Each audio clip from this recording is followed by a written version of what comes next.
Good afternoon, everyone, and welcome to the live stream. Welcome, welcome, welcome. Radapop, man! Happy New Year! Thank you for the sub. Much appreciated. Always welcome. Hey, Jericho, welcome to the stream. Hope you're traveling well, Radapop, man. If you're watching me live right now on my Twitch channel, everyone, I want to say hi, how you doing, and thank you for watching. If you're watching this back on my YouTube channel, couldn't make it today's live stream, that's not a hassle. Then once again, hi, how's your dog? Thanks for watching. Don't forget to come and visit me over on Twitch, Twitter, and YouTube. That's Marbrolay, Marbrolay. Why not? Yeah, why not? Don't forget to subscribe to my YouTube channel as well. As they say, if you like air, subscribe to my YouTube channel. Everyone likes air, don't they? Well, if you don't, then you're in the bad books.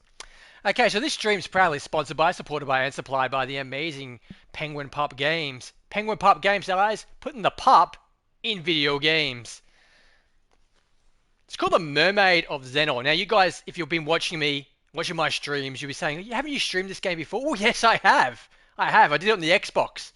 But the amazing Penguin Pup Games, bit of a tongue twister there, guys. Penguin Pup Games, as I said, putting the pup in video games, has sent me this game again to stream on the PlayStation 5. So I'm streaming it today on the PlayStation 5 Pro.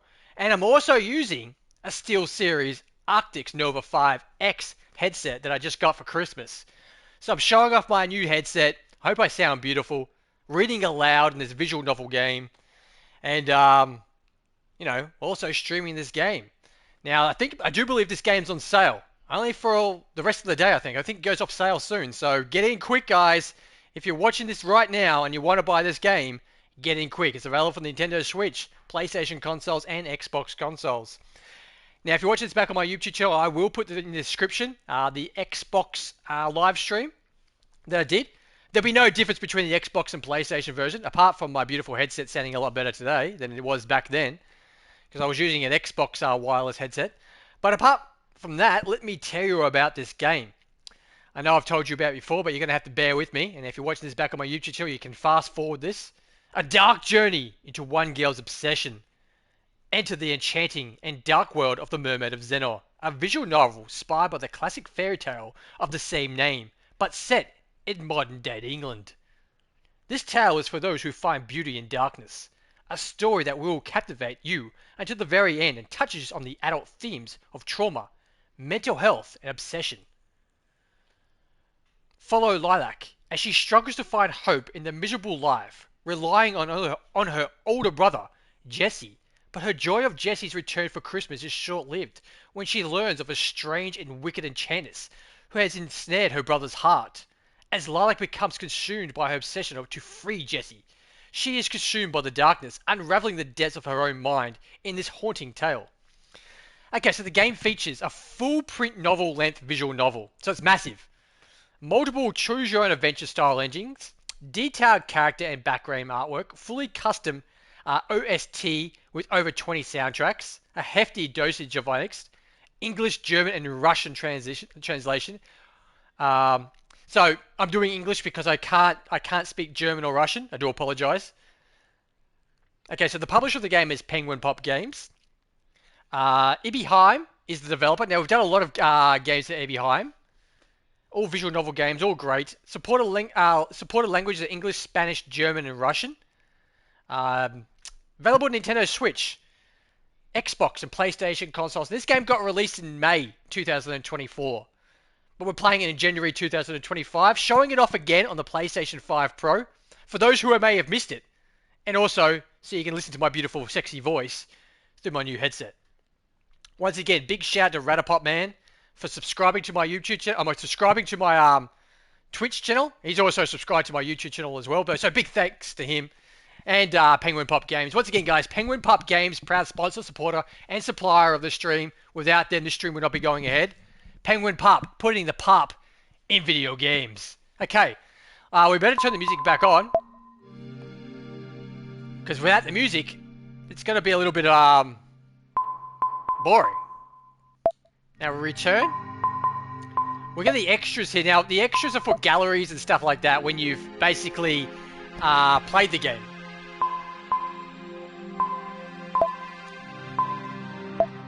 Okay, let's start. Now, if you don't like the sound of my voice, I do apologize. It is a visual novel. You're going to have to mute me and basically read yourself. Now, if I remember rightly, this start of the section of this game goes on for some time. So, I do hope it's enjoyment for you. My name is Lilac and I'm 13 years old. I have short black hair and blue eyes. And I'm in love with my older brother. Some would call that a problem. I live in a small village called Zennor, which is located on the north coast of Cornwall, down in the bottom corner of England. I've always thought Zennor is a funny... No, auto off. Auto off. Sorry, guys. Let's go back. I had auto on. I can't read that fast. Sorry. I always thought Zennor was a funny name. It sounds like Lenor, which is a type of fabric conditioner Mum used when she washes my clothes. In school last week, for English project, my class had to research our homes and write reports about them. I learnt that, alphabetically, Zennor comes last on a list of phrases in Britain. Zennor is also a very tiny village. About 200 people live here. It really is that small.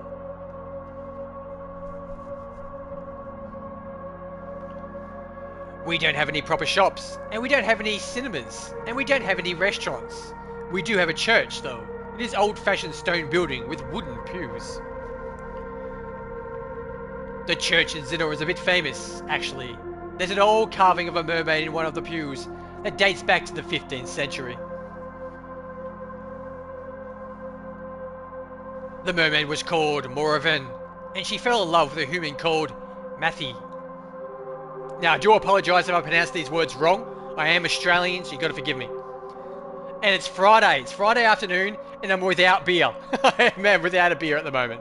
It's only 2:46, so 2:45 it is beer time, beer o'clock. Any time past 12 o'clock is beer o'clock. The people of Zennor were very close-minded back then, and they hated mermaids. They thought they were monsters. Moravan was scared Matthew would be hurt if stayed together. She loved Matthew, and she was willing to leave him if it would keep him safe.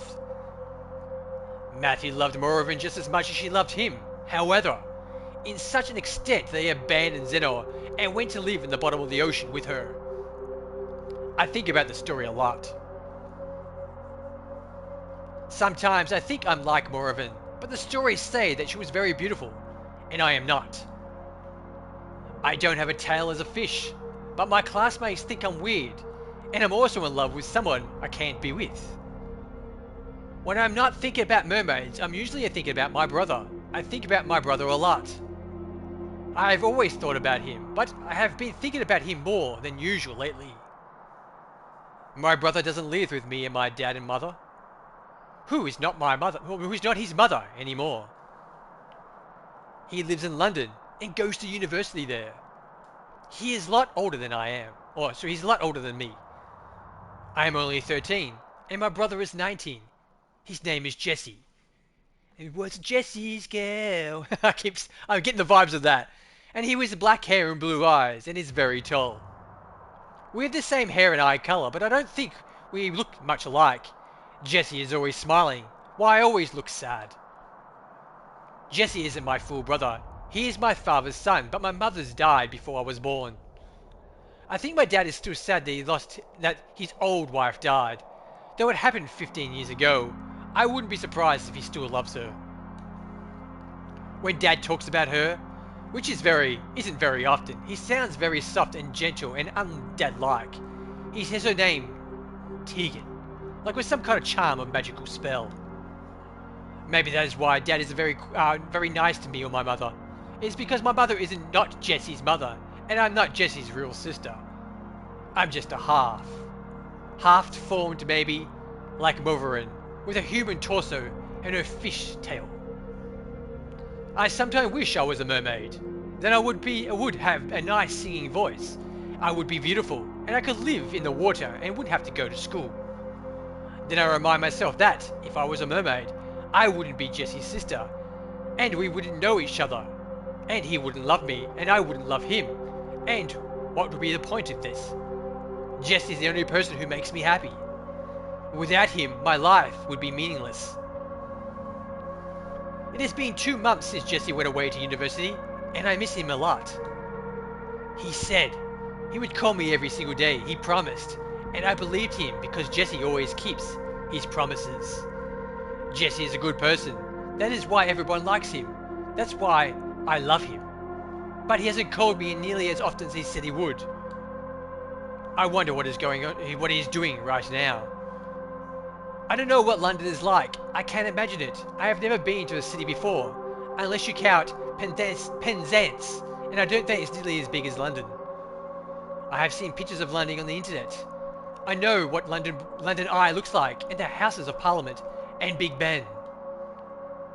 There are lots of old, tall buildings made of stone in London, and lots of new, modern buildings made of glass.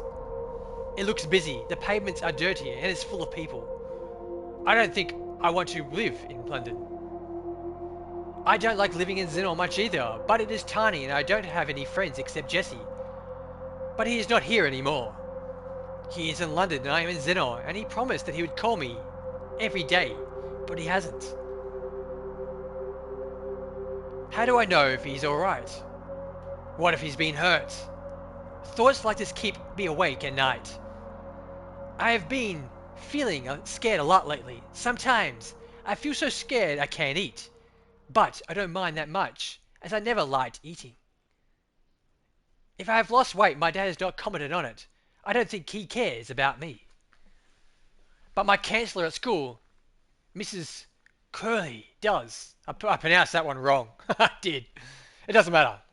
There we go. She looks like Wednesday. Okay, so Curry, I don't know. I went to see Mrs. Curry in the office after school for a chat last week. She asked me how things were at home, and how my parents had been treating me, and how I was feeling. I think Mrs. Curley feels sorry for me because my family is poor, and my school uniform is never ironed, and my school shoes are always dirty. I feel sorry for me too, not because of my dirty clothes. I feel sorry because Jesse is not here.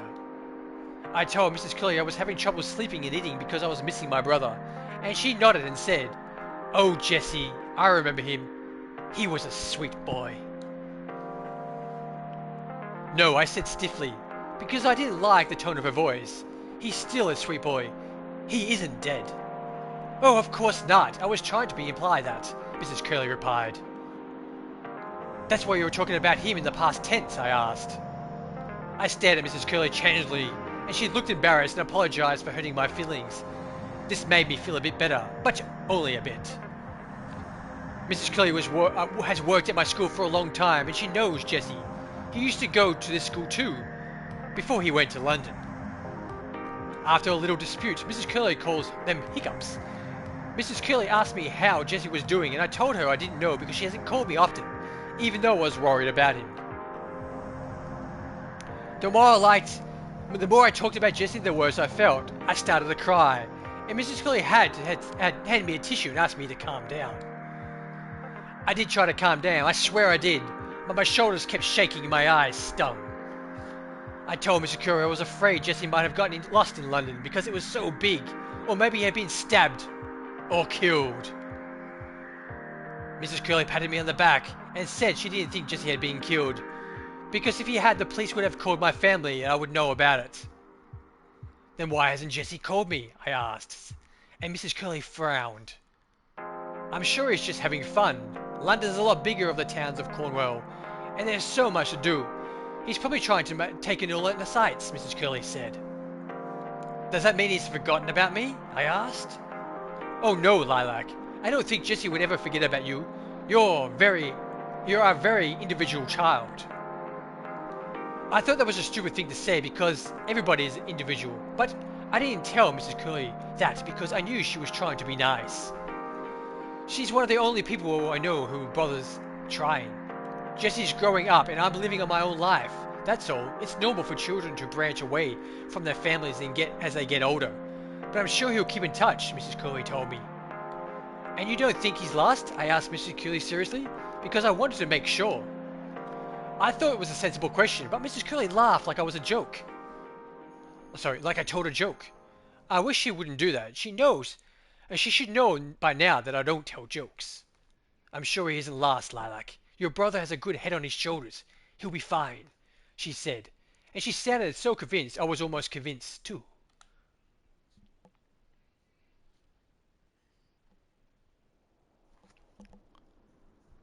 I suppose this means that Jesse isn't lost and hasn't been stabbed, and he's just in London enjoying himself. He's living his own life. That should make me feel better, but it doesn't. It makes me feel feel worse than ever.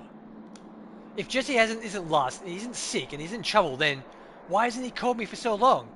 He has no excuse. I am his sister. I might not be his full sister, but we were raised together. I love him, and I thought he loved me.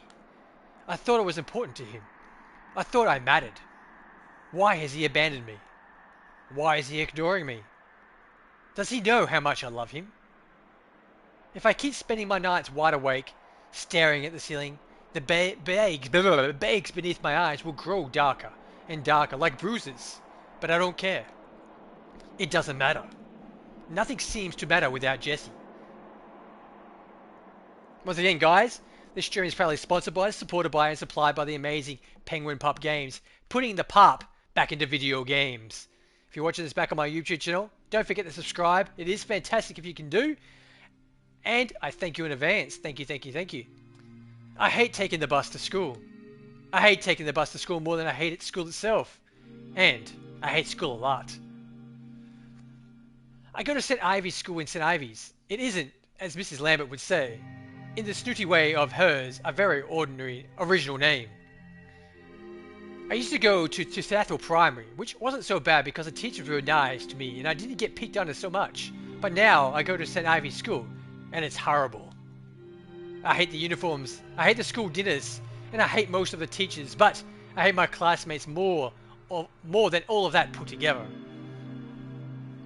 I don't know why I even call them my classmates. They're not my mates. I get teased a lot in class, but isn't that bad because a civilian is there to look out for me? The teasing is much, much worse on the bus to and from school because a civilian is not there and I am all on my own. I am met with mean whispers the moment I step on the bus. The main bullies are called Isa and Phoebe and Lucy and Megan, and they are all a year 9 like me, and I hate them. I think they hate me too, but I don't know why. I have never done anything to them other than exist. Just look at her, says Megan, while trying to find a seat. She's getting skinnier by the day. You don't think she's anorexic, do you? Asks Isla. Of course not, she's just looking for attention like always, says Lucy. Her clothes are so shabby, and look at her hair. It's all so matted and greasy, says Phoebe. Does she even shower? She stinks, says Megan. Shh, she'll hear you, says Isla. Good, I wanted to hear us. Maybe she'll start taking better care of herself, says Lucy. Isn't she ashamed to go outside looking like that, says Phoebe. Maybe she's too stupid to know what shame is, says Megan. And then they all laugh. Even Isla, who is probably the nicest of the four. I lose my English class, and once she let me borrow a pencil when I lost mine. She didn't pull her face when I took the pencil from her, and she even smiled at me. She isn't smiling now, though. I slump down in my seat and rest my cheek against the window. It feels cool and relaxing against my face. I look at my reflection in the window. The windows of the bus are dirty, and the eyelash who looks back at me is distorted. Her reverse face is even grimier than mine. The sleeve of my blazer is grimy too, and it smells of bacon fat. I helped my mother make breakfast this morning, and the oil splattered down my front. I didn't have enough time to change it. I thought my mother would thank me for helping her, but she didn't. She just sighed and stuttered and said I was clumsy. I lick my fingertip and start scrubbing the spot of grease, but it doesn't budge. I don't know what I was expecting. She's not saying anything, murmurs Lucy, sorry. Do I think she's crying? Asks Lila. Why don't you cry, Lilac? It might clean your face, your dirty face, says Megan. I don't really feel like crying, so I don't. I wouldn't bother shedding tears over these idiots. Mrs. Cooler told me, when people tease me, I shouldn't count to 10 inside my head and try to picture a tranquil lake. But that never seems to work. It definitely does not stop me from being bullied. It's completely pointless. I really can't stand that girl. She's so freaky, says Lucy. She always stares at me too, with a creepy look on her face, says Phoebe. Gross, says Lucy. And she smells, says Megan. Hey, Lilac, did you hear that? You smell, says Megan. You can at least brush your teeth, you know, says Phoebe. Hey, since you're feeling so generous, why don't you take this, says Megan. But she does not say it, she shouts it. I scratch up a ball of foil paper and flies across the bus and slaps me and lands in my lap. It's a very light projectile, but it doesn't hurt, but it still takes me by surprise. I pick it up, unfold it, smoothing out the rough creases beneath my fingertips.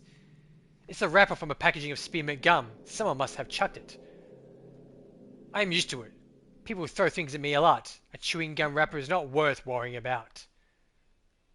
I've had much larger objects thrown in my direction before. The boys usually more daring than the girls. PE bags are rather common, but so are footballs and bottles of soda.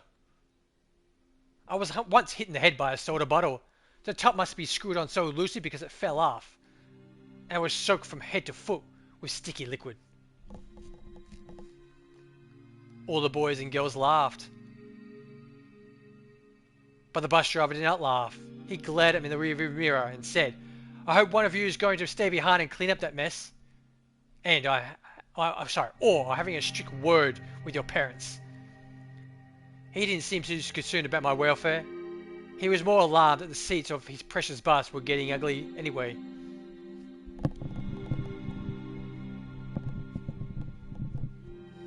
I crumbled the chewing gum wrapper up in my fingers and stashed it away inside my pocket. Now what do you say? Why did you thank us, says Lucy. As if she never speaks to us, says Megan. But she does stop her from staring, says Phoebe. What a weirdo, scoffs Lucy. It's no wonder her brother left her, says Megan, and then she laughs. My fingers tighten to fists in my lap. The motions of the school bus knock my head against the window. I don't care what bullies say about me or my parents, but I do care what they say about my brother. I care about Jesse more than I care about anything else in the world. How could you ever hope to understand a love like mine? I could try to explain it, but I know it would not help me. My bullies are too stupid and simple, narrow-minded to know what love is. They do not know anything, and they are wrong when they say that I smell. I do not. Not deliberately, at least. Hey, Lilac, aren't you going to say something? Are you dumb, says Lucy, or Megan, or Phoebe, or Isla? But at this point, I cannot tell them apart. I wish they would all shut up. She never tries to defend herself. Such a weirdo. Why does she have to go to our school anyway? Aren't there special schools for people like her? I'm sick and tired of seeing her every day. She's so depressing. Do you think she knows that she's a weirdo? How can she not know? It's so obvious. I fold my arms across my chest and look out the window. Wait a second, guys. I'm just going to quickly go and get a drink.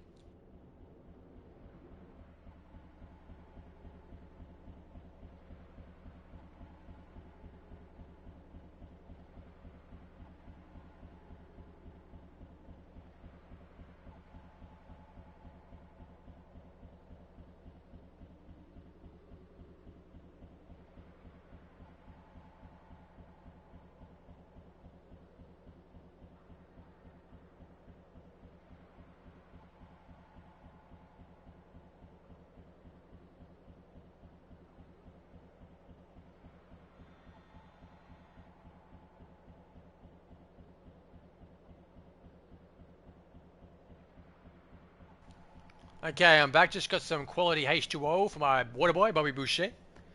The city speeds past. It goes by quickly, but it's not quick enough.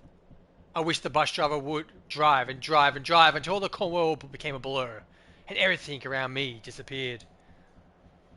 All the mocking laughter, all the cruel insults, all the nasty names, everything. I wouldn't mind if the driver put his foot down on the accelerator and drove this bus right off the side of a cliff. Everyone would die, all the people who are mean to me, all the people who aren't mean to me, but who sit there quietly while I'm being bullied without defending me. Sometimes I think those people are even worse than the bullies, and the bus driver is worse of them all. He is supposed to be an adult, but he lets my classmates tease me without saying a word. Maybe he doesn't want to start a scene. Maybe he doesn't think it's worth it. Maybe he doesn't think I am worth it. And I am less than human to him? I must be less than human to others, or they wouldn't treat me like this. Who wants to be insulted and harassed and called names? Mrs. Curley seems to think that bullying will stop if I remember to say please and thank you, but I think she is deluded.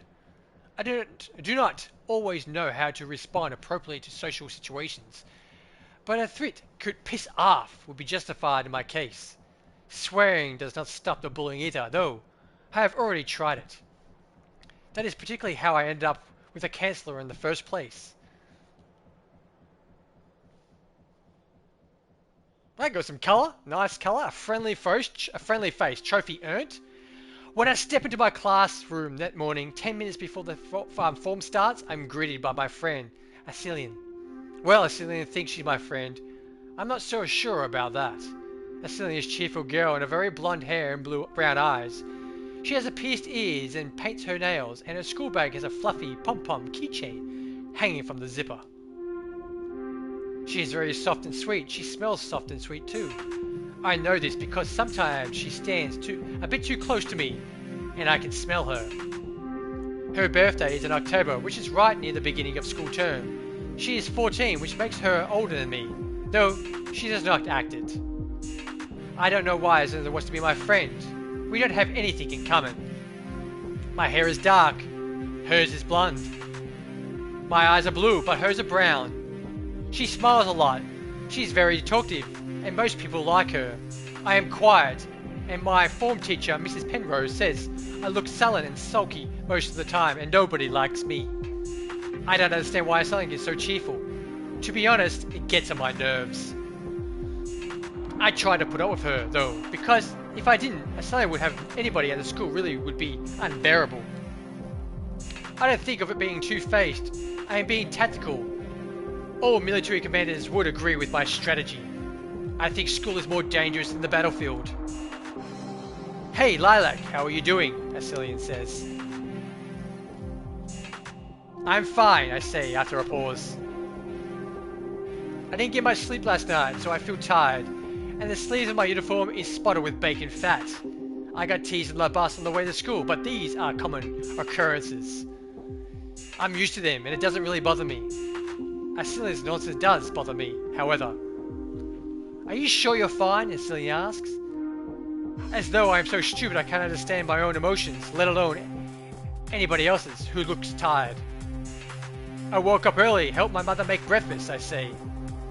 It's nice you want to help your mother, but you shouldn't. You look like yourself first, Acelian says. I don't mind, I tell her. For what's supposed to be the zenith time, Jesse used to help with he was at home, but now he's at university, so I have to help instead. Could your father do it? It doesn't seem fair that you should work so hard. You're only 13, Asilian exclaims. Life isn't fair, I say. I put my bag on my lap and open it. I remove my planner and my pencil case and arrange them neatly on my desk. I like things being neat and tidy. I hope Asilian might get the idea and leave me alone, but she doesn't. She never does. Instead, she looks at me and frowns. Hey Lilac, Asilian says. Did you eat any breakfast today? I shake my head. Why does she care? Weren't you hungry, she asks. I shake my head again. Well, it's a good thing I stopped by the supermarket on my way to school, Asilian says. But she doesn't really say it. Asilian has a light, listening voice and often sounds like she is singing. Asilian digs into a school bag, which is very pink and cute, and procures a slightly squished ice finger, which is wrapped in a plastic bag. The ice finger is piped with pink icing, and some icing has smeared onto the sides of the bag. It does not look very appetizing. Is that for me? I ask. I was saving it for a break, but I've already had two, Asilian says. You should have the last one. You need it more than I do. I want to turn it down, but Mrs. Colley always tells me I should be nicer to Asilian. Thank you, I say, though I don't feel very thankful. I wish Asilian hadn't bought me anything at all, but I suppose it is a thought that counts. That is what Mrs. Cooley tells me.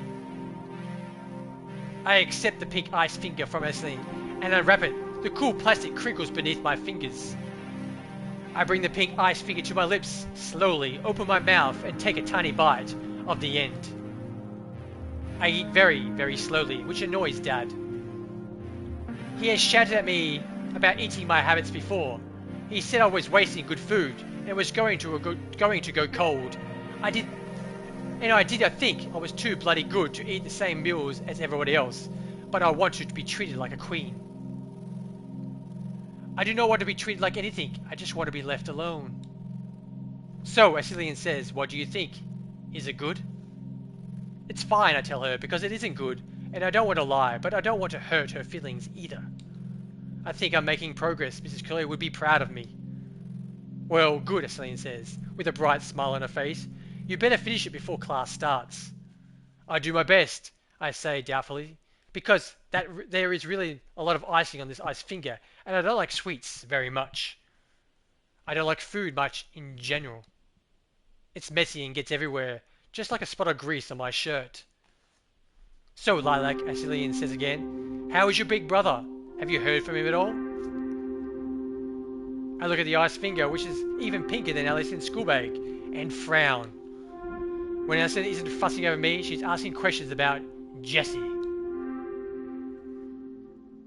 Okay, guys, on that note, we're going to save it up. There we go. Saved. Return to the title screen. There we go. The Mermaid of Zennor, brought to us today by the amazing Penguin Pup Games, putting the pup back into video games. I like this game. It's a visual novel game, guys, so it's great. Once again, if you're watching this back on my YouTube channel, in the description will be the Xbox version for my first initial stream of this game. So if you want to check out the versions, they're the same, but, you know, I might sound a little bit different because I'm using a SteelSeries Arctis Nova 5X today, rather than my Xbox headset, so you can tell which one's better. And on that note, I'd like to thank everyone for calling past today's live stream on Twitch. Thank you, thank you, thank you. Radapop Man, once again, thank you for the sub to Twitch. Much appreciated. To everyone watching this back on my YouTube channel, it's fantastic if you can subscribe. You don't have to, but it means the world to me if you help my channel grow. Thank you, thank you, thank you. Come visit me over on Twitch, Twitter, and YouTube. That's Marbrolay, M-A-R-B-R-O-L-A-Y. Why not? Once again, make sure you take care of yourselves and ones you love. Don't forget to feed your pets. Remember the names of Marbrolay. Say hi to your duck for me. Thank you for watching, and bye for now.